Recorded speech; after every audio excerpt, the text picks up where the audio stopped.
සිංහල බෞද්ධයා කියලා ගත්තොත් වෙනස් වෙනවා. වෙනස් වෙන්නේ බෞද්ධ ශිෂ්ටාචාරයෙන් බෞද්ධ සංස්කෘතියෙන් අවුරුදු 2000 ගණනක් තිස්සේ පෝෂණය වෙලා ආපු ජාතියක උදාරත්වයක් තියෙනවා.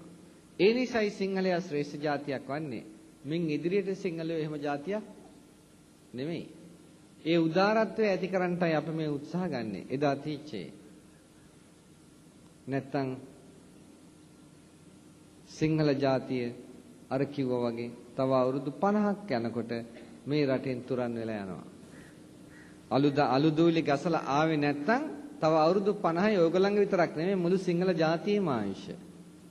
ඒක දැනගන්න. මෙතෙක් හිමින් විනාශ වුණාට මෙතනින් පස්සේ හිමින් විනාශ වෙන්නේ නැහැ. මෙතනින් පස්සේ කීප ගුණයක වේගයෙන් විනාශය අපිට එන්නේ. ඒක දැනගන්නට. ඔයගොල්ලන්ගේ නායකයෝ හිතන්නෙත් නෑ ඔයගොල්ලෝ ගැන. ওই පස්සෙන් යන දේශපාලනඥයෝ හිතන්නෙත් නෑ ඔයගොල්ලෝ ගැන. ඔයගොල්ලෝ ගැන හිතන්න මේ රටේ කවුරුවක්වත් නෑ. හාමුදුරුවරුන්ගෙනුත් බොහොම ටික දෙනෙක් විතරයි ඔය ඇත්තෝ ගැන හිතන්නේ. නෑ අනිත් කවුරුවක් නෑ. අපි හරිම අසරණ ජාතියක් වෙලා දැන්. ඔය හිටියට. අර ටික වැඩියෙන් ඉන්න හින්දා ඔහොම හිටියට දැනගන්න ඔය වැඩිකම ටික දවසක් යනකොට ඉවර වෙනවා.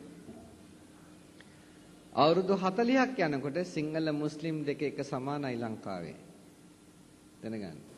ඒතර එදාට බලේ ඉන්නේ මුල් තැන්වල මුස්ලිම් ඇත්තෝ. ඊගාවට මෙයාගේ දරුවා යනවා රස්සාවක් හොයන්න.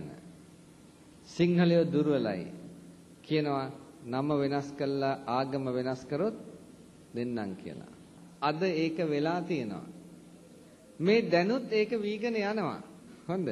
දැන් අද තියෙනවා යන්න ගම්පල පැත්තේම රත්නායක මුදියන්සෙලාගේ මොහමඩ් ලෙබ්බේ ඔන්න නම් හෙට්ටි ආරච්චිලාගේ ෆරීනා ඔන්න මොකද්ද කියලා නම් වගේක් තියෙනවා මට හම්බුණ ලිස්ට් එක අනේ පින්නත් බලන්න මේ මොන හෙනයක්ද වෙන්නේ කියලා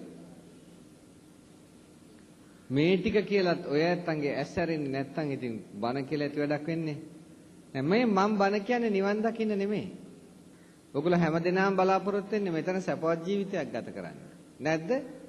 ඔයගොල්ලෝ ඉගෙන ගත්තයි කියලා සපවත් ජීවිත ගත කරන්න හම්බ වෙන්නේ නැහැ කාටවත්. රටක්, දයක්, සමයක් ආරක්ෂා නොවි කාටවත් සපවත් ජීවිත ගත කරන්න හම්බ වෙන්නේ නැහැ කියලා දැනගන්න. මේ ඔයගොල්ලන්ට බයිනව නෙමෙයි, ඔයගොල්ලන්ට ටිකක් හිතන්න කියනවා මේ පොඩ්ඩක්. පින්නත් මම මේ කරන්නේ ඔය ඇත්තන්ව පොඩ්ඩක් කොනිත්තන එක. මොකද මහා කුම්භකර්ණ නින්දකට වැටිලා ඉන්නේ මේ ජාතිය. දරුණු කුම්භකර්ණ නින්දක ඉන්නේ. කොනිටුවවත් මං හිතන්නේ අවදි වෙයි කියලා. දැනගන්නට. මං හදන්නේ මේ පොඩ්ඩක් රිද්දලා හරි ඔයගලන්ට පෙන්වන්න මොකද්ද මේ වෙන්නේ කියලා.